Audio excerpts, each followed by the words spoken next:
सभी राष्ट्र प्रेमी मित्रों को मेरा नमन। आज मित्रों, बहुत ही महत्वपूर्ण एक टॉपिक को लेकर आपके सामने उपस्थित हुआ हूँ। और मातृभूमि का कर्ज, मातृभूमि तेरी सदा ही जय। मातृभूमि सिर्फ एक ज़मीन का नाम नहीं, बल्कि हमारी पहचान होती है। भरा नहीं जो भावों से, बहती जिसमें रसधार नहीं, वो हृदय नहीं पत्थर है, जिसे निज देश से प्रेम नहीं। मित्रों, आज आपने देखा होगा, भारत बहुत तेज़ी से तरक्की करने वाली एक अर्थव्यवस्था बन चुका है। देश उन्नति के पथ पर अग्रसर है और हमें गर्व होता है इस बात पर कि एक समय जब गुलामी की जंजीरों में जकड़ा हुआ ये देश आज़ादी की तलाश में था, उस वक़्त से लेकर आज तक का जो इतिहास हमारे सामने है, 1947 से लेकर 2025 तक, तो इसमें हम देखते हैं कि अभूतपूर्व तरक्की भारत ने की है और अनेकता में एकता का ये देश तरक्की के पथ पर अग्रसर है। मातृभूमि को आज़ाद करने के लिए बहुत से लोगों ने कुर्बानियाँ दी, लेकिन जिन जिन लोगों को मैं बहुत ज़्यादा मान सम्मान देता हूँ, उसमें महात्मा गांधी, सुभाष चंद्र बोस मेरे बहुत ही ऐसे नेता हैं जिनको मैं दिलो जान से मोहब्बत भी करता हूँ और उनका शुक्रिया अदा भी करता हूँ कि उनका योगदान इस देश के लिए रहा। कुछ लोग महात्मा गांधी के बारे में कहते हैं कि महात्मा गांधी तुष्टीकरण की राजनीति करते थे, लेकिन वो सच्चे राष्ट्रभक्त थे। मैं मानता हूँ कि उनकी जो कुर्बानी है, बैरिस्टर बनने के बाद स्वाभिमान की, आत्मसम्मान की और देश के लिए मरने मिटने की जो बात थी, और कहीं भी इसका उदाहरण नहीं मिलता। दक्षिणी अफ्रीका में जाकर महात्मा गांधी ने अपने आत्मसम्मान की लड़ाई लड़ी और नक्सलवाद के विरुद्ध जो आंदोलन किया, उसमें सफलता प्राप्त की। उसके बाद जब भारत आए तो भारत की दयनीय दशा देखकर वो अति व्याकुल हुए। उनने वो बैरिस्टर वाला चोला जो है उखाड़ फेंका और उनने एक साधारण, एक आम जनता, आम गरीब की तरह एक धोती और चप्पल और बस एक लाठी के सहारे जो है जनता के बीच वो जाने लगे। ऐसा उदाहरण मिलना बहुत ही कठिन है। वो महात्मा थे निश्चित तौर पर, इसीलिए महात्मा, ये कारण था उनके साथ पूरा देश जुड़ता चला गया महात्मा गांधी के। आज आप देखते होंगे कि बहुत ही मुश्किल हो जाता है, एक 10 अपने परिवार को जोड़ना मुश्किल हो जाता है, 10 गांव को जोड़ना मुश्किल होता है। इतने बड़े देश को, जिसमें जात पात का, छुआछूत का एक जहर घोला जा चुका था और तरह तरह के विभिन्न धर्मों के लोग रहते थे, उनको एकजुट करके एक साथ आगे बढ़ाकर देश की आज़ादी के लिए प्रयास करना और सभी को जोड़ना एक बहुत बड़ी उपलब्धि रही। जो उनको मानते भी नहीं थे, उनको भी अपने साथ लेकर चलना उनकी खासियत रही। अम्बेडकर साहब, जो कि कुछ मतभेद थे उनके साथ, 1932 में जब दूसरी गोलमेज सम्मेलन हुआ, उसके बाद मैकडोनाल्ड ने कम्युनल पंचाट दिया, तो ये सांप्रदायिक जो अवार्ड की घोषणा की थी उससे गांधी क्षुब्ध थे। तो उन्होंने जो है अमर अनशन कर दिया था। पूना पैक्ट हुआ, अनमने मन से अम्बेडकर साहब ने बात मानी, लेकिन एक तरफ से अलग हो गए। लेकिन जब संविधान बनाने की बात आई तो महात्मा गांधी ने कहा कि एक योग्य व्यक्ति, बहुत ही योग्य व्यक्ति देश में है, वो अम्बेडकर साहब है, उनको बुलाइए और उनसे जो है इस कार्य को कीजिए। ये उनकी महानता का परिचायक था। देश आज़ाद हुआ और महात्मा गांधी का योगदान अग्रणी रहा है। सुभाष चंद्र जी बोस के बारे में आप जानते हैं कि उनके भी महात्मा गांधी के साथ जो है संबंध बिगड़े। एक कम आयु में जो है ICS परीक्षा पास करना और कलेक्टर जैसे ओहदे को त्याग करके देश सेवा के लिए अपने आप को समर्पित करना, और उसके बाद मतभेदों के चलने दूसरे विश्व युद्ध के दौरान जब वो भाग करके यहाँ से आपके यहाँ बर्मा, सिंगापुर होते हुए जो है आपके जर्मनी, टोक्यो इत्यादि क्षेत्रों में पहुँचे, तो उन्होंने आज़ाद हिंद फौज का गठन किया, देश की आज़ादी की लड़ाइयाँ लड़ी और आज़ाद हिंद फौज का जो है महात्मा गांधी से मतभेद होते हुए भी महात्मा गांधी को सम्मान करते हुए उनने रेडियो स्टेशन बनाया था। उसने महात्मा गांधी को उद्बोधित किया कि महात्मा बापू, आज़ादी की अंतिम लड़ाई जो है अब शुरू हो चुकी है, इसमें हमें आपका आशीर्वाद चाहिए। ऐसे थे। महात्मा गांधी का स्थान बहुत ऊंचा है।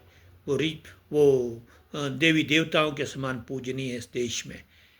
आज़ादी हुई, आज़ादी के बाद महात्मा गांधी के सिर्फ विचारों को, जो उनका सत्य और अहिंसा का विचार था, लोगों ने उसको माना, देश ने उसको स्वीकार किया। लेकिन धीरे धीरे करके सभी उनके आदर्शों को भूल गए। देश भ्रष्टाचार की राह पर चल पड़ा और सभी लोगों का पैसा बनाना मुख्य हो गया। आज़ादी की लड़ाई में जो स्वतंत्रता सेनानी लड़े थे वो पीछे छूट गए और जो चापलूस लोग थे वो राजनीति में आगे बढ़ने लगे। 1975 में जब देश में इमरजेंसी लगी, इमरजेंसी लगने के बाद जेपी आंदोलन चला। माननीय जयप्रकाश नारायण ने, जो कि महात्मा गांधी की तरह एक समर्पित कार्यकर्ता थे, उनने भी कोई पद ग्रहण नहीं किया। महात्मा गांधी ने जिंदगी कोई पद ग्रहण नहीं किया। तो ऐसे ऐसे देशभक्त लोगों ने इस देश को जो है आगे ले जाने में भूमिका अदा की और कांग्रेस के मुकाबले में एक संगठन खड़ा किया। जनता पार्टी के रूप में मोरारजी देसाई भारत के प्रधानमंत्री बने। उसके बाद धीरे धीरे करके देश तरक्की करता रहा। मैं ये मानता हूँ मेरी प्रिय नेताओं में श्रीमती इंदिरा गांधी भी एक नेत्री रही है, जिनने देश को ताकतवर बनाने में बहुत अहम भूमिका अदा की है। अन्य भी नेताओं का अपना अपना योगदान है, लेकिन हम जानते हैं कि अब मोदी काल जो चल रहा है, मोदी काल में हम ऐसी तरक्की भारत ने की है जो कि पिछले बहुत सालों में नहीं हो पाई थी। हम मानते हैं कि भारत जो है धीरे धीरे करके भारत प्रगति के पथ पर अग्रसर हुआ है, लेकिन जिस तेज़ी से इस समय हुआ है उस तरक्की से पहले कभी नहीं हुआ। भारत के आज़ादी के लिए हम स्वतंत्रता सेनानियों के योगदान को देखते हैं, भगत सिंह के योगदान को देखते हैं। भगत सिंह हो गया, चंद्रशेखर आज़ाद हो गए, बटुकेश्वर दत्त हो गए, राम प्रसाद बिस्मिल हो गए। बहुत ऐसे योद्धाओं का योगदान हमारे देश में रहा है। इनकी कुर्बानियों को भी देश हमेशा याद रखता है। महात्मा गांधी ने जहाँ अहिंसा का सहारा लेकर अपना आंदोलन खड़ा किया, वहीं जो ये लोग थे इन्होंने भी उंगली टेढ़ी करके सरकार को झुकाने का काम किया। रानी लक्ष्मीबाई को हम जानते हैं, भारत देश में वीरांगनाओं की धरती हुई है। लक्ष्मीबाई ने इस देश के लिए कुर्बानी दी, अपने ग्वालियर के लिए, अपने झांसी की आज़ादी के लिए उनने बड़ा प्रयास किया। तो आज़ादी की जो लड़ाई थी, जो लौ उनने जलाई और शहीद हुई, वो इस देश के लिए ऐसी वीरांगना थी। खूब लड़ी मर्दानी वो तो झांसी की रानी थी, बुंदेले हर बोलों के संग हमने सुनी कहानी थी। खूब लड़ी मर्दानी वो तो झांसी वाली रानी थी। झांसी वाली रानी का, लक्ष्मीबाई का योगदान बहुत ज़्यादा है। ये देश किसानों का है, बागवानों का है। हम ये बोलते हैं मातृभूमि से जिसको प्रेम होता है, मातृभूमि के जो साथ होते हैं वो अपना कार्य ईमानदारी से करते हैं। वो चाहे किसान है, बागवान है, चाहे वो कृषि औद्योगिक क्षेत्र में है, चाहे किसी पद पर बने हुए हैं, सबको अपना काम ईमानदारी से करना चाहिए। वही सच्ची मातृभक्ति है, देशभक्ति है। आपने देखा होगा भ्रष्टाचार है, जितने भी भ्रष्टाचारी है वो देश विरोधी है। वो देश विरोधी है और मातृभूमि के नाम पर कलंक है। भ्रष्टाचार देश में नहीं होना चाहिए, ईमानदारी से देश की सेवा होनी चाहिए। यही सबसे बड़ी बात हम मानते हैं। महापुरुषों के योगदान को हम इस देश की स्वतंत्रता में जो उनका योगदान है उसको नहीं भुला सकते। और साथ ही साथ कृषकों, जो किसानों का है, किसानों को हम कभी ये भुला नहीं सकते। किसान अन्नदाता होता है। किसानों के विभिन्न आंदोलन चलते हैं, आंदोलन के माध्यम से अपनी बात रखते हैं। किसानों के लिए, बागवानों के लिए, उद्योगपतियों का बहुत बड़ा योगदान है, क्योंकि भारतीय अर्थव्यवस्था एक मिश्रित अर्थव्यवस्था है। उद्योगों का महत्व है। लाखों लाखों लोगों को उद्योगपतियों ने रोज़गार दे रखा है। हमारे घरों के चूल्हे चलते हैं और देश की आर्थिक प्रगति उनसे होती है। कई बार अनवांटेड जो है, जो उनको ना चाहते हुए भी ऐसी सब्सिडी उनको देनी पड़ती है, जिससे कि देश की जो करोड़ों की जनता उन पर निर्भर होती है, उनको जो है एक उन उद्योगों को सहारा देना पड़ता है। हमें इसका बुरा नहीं मानना चाहिए। हम हमेशा जो है अपने अच्छाई के लिए, अपने देश की प्रगति के लिए उद्योगपतियों के साथ, उद्यमों के साथ, कृषकों के साथ और अन्य जितने भी हमारे सभी लोग हैं उनके साथ काम करना चाहिए जो ईमानदारी से देश की सेवा के लिए तत्पर है। अ, अब अगर आप देखें कि भाई कि राजनीति में भ्रष्टाचार कहाँ से आया। राजनीति में भ्रष्टाचार तब आया जब जो है देश की जो आवाज़ बुलंद करने वाले एक हमारे क्रांतिकारी थे, हमारे जो नेता थे, उनको पीछे छोड़कर अन्य लोगों को अपने साथ ले आया। उनने पैसा बनाना ही लक्ष्य समझा। जब बड़े बड़े नेता अपने जो है भ्रष्टाचार में लिप्त होते हैं तो जितने भी आप ब्यूरोक्रेट्स होते हैं, जितने भी कर्मचारी होते हैं, वो निश्चित तौर पर उसी के आग में चलना पड़ता है, क्योंकि वो कम्प्लीटली जो है राजनीतिक लोगों पर निर्भर होते हैं। इसलिए उनको भी इस तरह का काम करना पड़ता है। अभी जो समय चल रहा है उसमें भ्रष्टाचार के लिए थोड़ा सा कमी आई हुई है। इतनी ज़्यादा कमी तो नहीं आई हुई है, क्योंकि लोगों की खून खून में, हर बूंद बूंद में भ्रष्टाचार है। उसको भ्रष्टाचार को निकालना इतना आसान नहीं है। फिर भी देश जो है जिस तरह से प्रगति कर रहा है, हम मानते हैं कि देश को प्रगति करनी चाहिए, देश को उन्नति के पथ पर आगे बढ़ना चाहिए। और मैं ये भी जानता हूँ कि मेरे लिए मातृभूमि सिर्फ क्या है। मातृभूमि मेरे लिए केवल एक प्रकार से